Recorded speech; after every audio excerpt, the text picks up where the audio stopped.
When that trailer came out for Independence Day, everybody was sitting in the theater kind of in the springtime because the summer movies are coming up.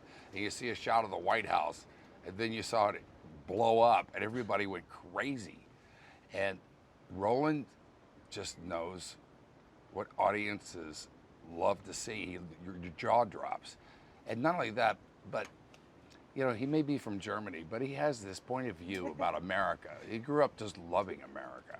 And it's movies. That's where he learned about America. And he has the greatest stories. And like I said, he knows what audiences want.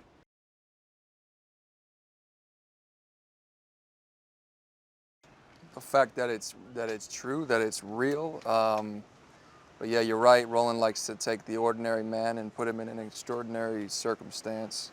And I think it's important to see it because it's a part of our history. It defines not only the United States of America, but it defines every country. I mean, it was a massive war. And there were many little battles in this war that are just as poignant, but this was a big one for the U.S. Navy. So.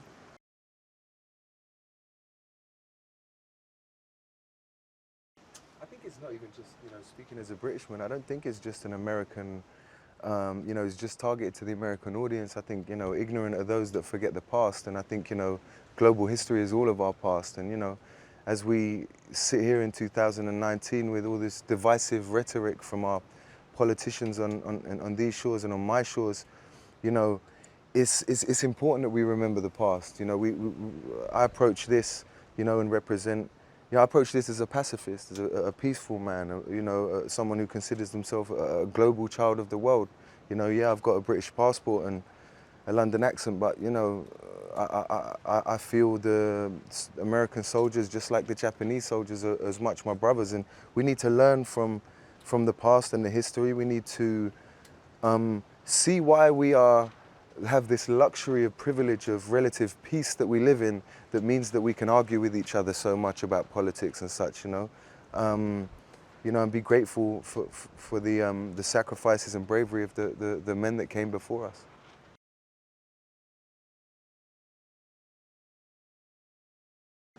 I would hope not. I think that would diminish the sort of the inspiring parts of what makes this movie special and what makes all war tales special. I mean, thousands of years, the human race loves war stories, not because of the war itself, but because of the resilience that ordinary people rise to under absurd circumstances. I mean, if you think of Greek plays and the great wars in Shakespeare, and even made-up wars, if you're talking about myths or even modern mythology of superhero battles, I mean, these are all stories of war and people overcoming obscene odds because we love rooting for underdogs, and we always look for inspiration in people rising to things that are so much greater than the sum of their parts. And yeah, I think if you boil it down to a patriotic look from one country's perspective, you're kind of eliminating what makes these men and women so extraordinary, which is, heroism transcends borders and nationalities and time and generation. And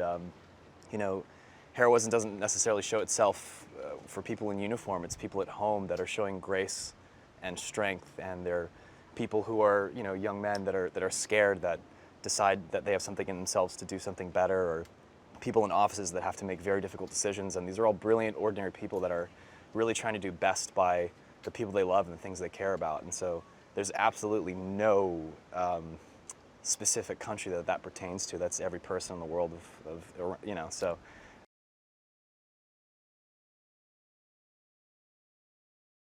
Well, my father was in the Navy, which interested me in the Navy. But I was also. It's a fascinating story because it is working with Roland Emmerich. Of course, I wanted to work with him again. I worked with him in 2012, but I feel like it's such a great underdog story because the Japanese Navy had never. They were just. They were so strong even England couldn't beat them. No one could beat them. They dominated the sea at this time. And bless you, my friend. Thank you. Yeah. Okay. And then even though we had intel ahead of time about the fact that they were going to attack, we still would have lost that war. If it wasn't for McCluskey following that destroyer out to the fleet, and then just, you know, in the course of 5 minutes, or that battle rather, in the course of 5 minutes, that battle got turned around. We sunk their aircraft carriers, which was the main strength of the fleet, which hadn't, that wasn't the case in World War I. It was only in World War II that started to happen, where the aircraft carriers were the strongest part. And so that changed the course of the war. And so I think everybody, you know, most people don't really know this history about Midway and the importance of the battle. So I feel like it'll be great for people to get a chance to see it.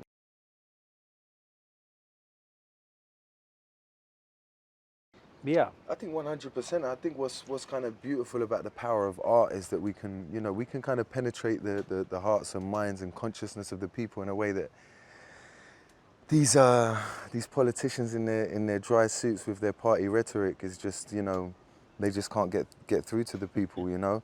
And you know, what's beautiful about this is the kind of duality of the piece, in the sense that, you know, yes, it's Roland Emmerich, so we have all of that epic expanse and adventure and scale. You know, it's real Hollywood blockbuster stuff. But at the same time, it's, you know, Wes and Roland were so preoccupied with being historically accurate. You know, I'm reading accounts, and I'm seeing lines that we have in the script verbatim. You know, from these accounts. So it's a special thing. I kind of like the idea that you know, in history classes they could show this. I think I would have concentrated a lot more in history classes. They'd have shown a movie like Midway. So, you know, I think that's a beautiful thing, to blend the kind of epic fantasy and, you know, historical reality.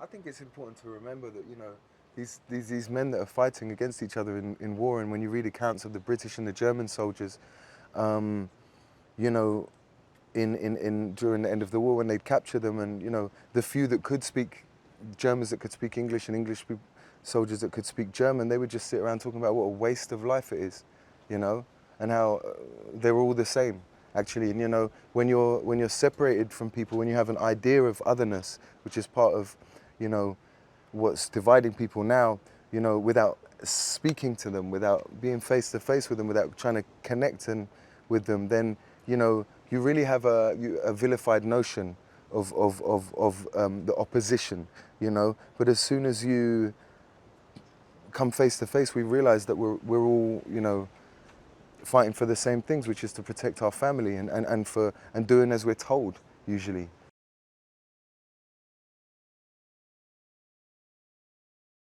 I think for war movies, but particularly this one, there's not a clear antagonist. It's not the Japanese versus the Americans. The real antagonist is war itself, and what that does to people who are really in the inner circuits of making those decisions of what outcomes can happen for their country. And yeah, I was speaking with Keen yesterday. I'm glad Ed said the same thing. But some of the most moving parts to me, maybe as an American, was seeing this sort of almost deliriously inspiring valor of these men on these ships that had such a code of honor. That's something that I don't think I could ever possibly bring myself to do myself, and it was really, really inspiring. So yeah, just showing how brilliant, you know, both sides were. It isn't, you know, there's an awful bit of luck and a lot of chaos that dictates the outcomes of war, but, you know, when push comes to shove, the people who are in charge are really, like you said, it's a chess match. You have these, you know, Yamamoto is this brilliant military mind, as is, you know, folks like Nimitz and Leighton, people who are doing their best to serve the people they love. And in that regard, there really is no sort of other in versus, in this film at least. Again, the real bad guy is just war itself.